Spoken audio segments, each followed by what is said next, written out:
முதலமைச்சர் விஜய் அவரது மனசாட்சிப்படியே கரூர் நகருக்கு செல்கிறார் என வைகோ செய்தியாளர்கள் சந்திப்பில் தெரிவித்தார். அந்த காட்சிகளை பார்க்கலாம்.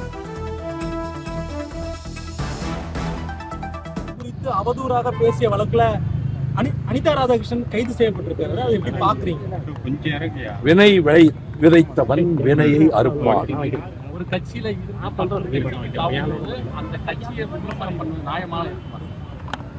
இந்தியாவில் உள்ள எல்லா கட்சிகளிலும் நடப்பதுதான் எங்கும் நடக்கிறது. எல்லா கட்சிகளிலும் சுதந்திர போராட்ட காலத்திலும் சரி, நேதாஜி சுபாஷ் சந்திர போஸ் காங்கிரஸை வளர்த்தார். காங்கிரஸை இமயத்தின் உச்சத்திலே கொண்டு போய் வைத்தார்.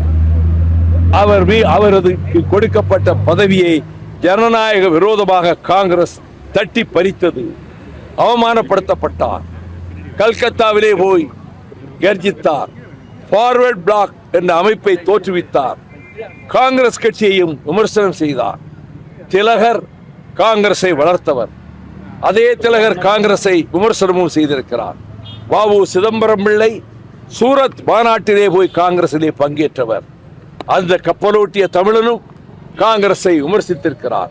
இது வழக்கமாக வாடிக்கையாக நடக்கக்கூடிய ஒன்று. சார், கரூர் விவகாரத்துல மனசாட்சியே இல்லாமல் ஓடி வந்தவர் அப்படின்னு நீங்க விமர்சனம் பண்ணவர் இன்னைக்கு மீண்டும் வந்து அங்க ஒரு எம்எல்ஏ ராஜினாமா செய்த பிறகு செல்கிறார் முதலமைச்சர். அன்னைக்கு போகல சொன்ன, இப்ப போறாரு. வரவேற்க மனசாட்சி இருக்கு இப்ப அவருக்கு. இருக்கு. அவர் அன்னைக்கு இல்ல, இன்னைக்கு இருக்கு. நீங்க சொன்னதே உங்கள்கிட்ட திரும்ப சொல்றேன். அனாவசியமா ஏதாவது சொல்லி அங்கே நடந்த மாதிரி பத்திரிகையாளர்கிட்ட வைகோ சண்டை போட்டான ஒரு செய்தியை போடுறதுக்காக நீங்க முயற்சித்தால் நீங்கள் ஏமாந்து போவீர்கள். நீங்கள் ஏமாந்து போவீர்கள். வேணாம், நீங்க கேட்டதுக்கு பதில் சொல்லியாச்சு. வேற கேள்வி நீங்க கேளுங்க. விட்டு வெளியே வந்த பிறகு ரொம்ப நிம்மதியா இருக்கிறேன்னு துரை வைகோ சொல்லியிருக்கிறாரு. நீங்கள் நிம்மதியா இருக்கிறீங்களா? லட்சக்கணக்கான தொண்டர்கள் எப்படி நிம்மதி பெருமூச்சு விடுகிறார்களோ அந்த நிம்மதியை தான் திருச்சி எம்பி வெளிப்படுத்தி இருக்கிறார். இதே வந்து இந்தியாவில் சிறந்த முதலமைச்சர் ஸ்டாலின் அப்படின்னு சொல்லிட்டு நீங்களே சொல்லியிருக்கீங்க. சொன்னதையும் செய்துள்ளார், செய்யாதையும் செய்துள்ளார் சொல்லி நீங்க சொல்லியிருக்கீங்க. கூட்டணியில் இருந்த காலத்தில் நல்ல காரியங்கள் நடந்த போது நான் பாராட்டி இருக்கிறேன். அதே நேரத்தில் நாங்கள் அவமானப்படுத்தப்பட்ட போது தாங்கிக் கொண்டு அமைதியாக இருந்திருக்கிறேன். ஏன் சார் அந்த அமைதி? அந்த நேரத்துல அமைதி அதுதான் தர்மம், கூட்டணி தர்மம். மீண்டும் அவங்களை ஆட்சி இருந்தால் நீங்க அந்த திமுக நீடிச்சிருப்பீங்களா சார்? அதே அமைதி. என் மீது 30 வருஷங்களுக்கு பிறகு கொலைப்பழி சுமத்தி வீதியிலே தூக்கி எறிந்தவர்கள் என்பதையும் மறந்துவிட்டு அவர்களுக்கு ஆதரவு கொடுத்தேன். அதிக முறை உங்களை எம்பியாக வைத்து அழகு பார்த்தவர்கள் திமுக. அதைவிட லட்சம் முறை குன்றத்தின் உச்சியிலே அண்ணாவையும் இயக்கத்தையும் தூக்கி நிறுத்தியவன் பாராளுமன்றத்திலே இந்த வைகோ. அடுத்த ஆள் கேளுங்க சார். புதிய கூட்டணி குறித்த சந்திப்பு கூட்டத்துல வந்து நீங்களும் விஜய் சார் அவர்களும் அதிமுக எம்எல்ஏக்கள் ராஜினாமா மற்றும் இடைத்தேர்தல் குறித்து பேசியதாகவும் பேசவே இல்லை. அப்படி ஒரு சம்பாஷணை அங்கு நடக்கவே இல்லை. வேறு ஏதாவது கேட்டால்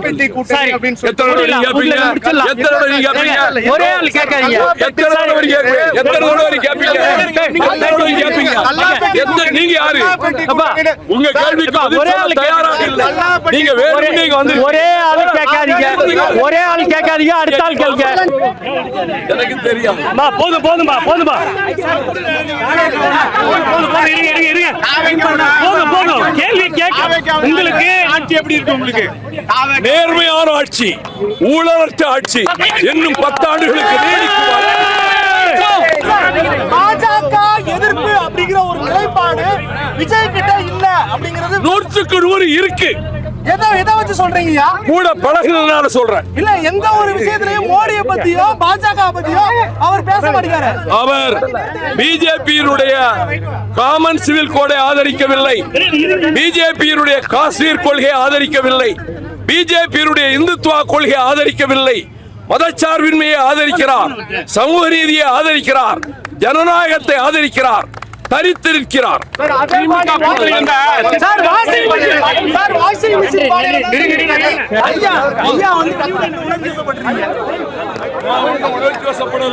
திட்டமிட்டு ஒரு நிருபர் வந்தாரு, அவருக்கு நான் பதில் கொடுக்க என்ன சொல்லணும்?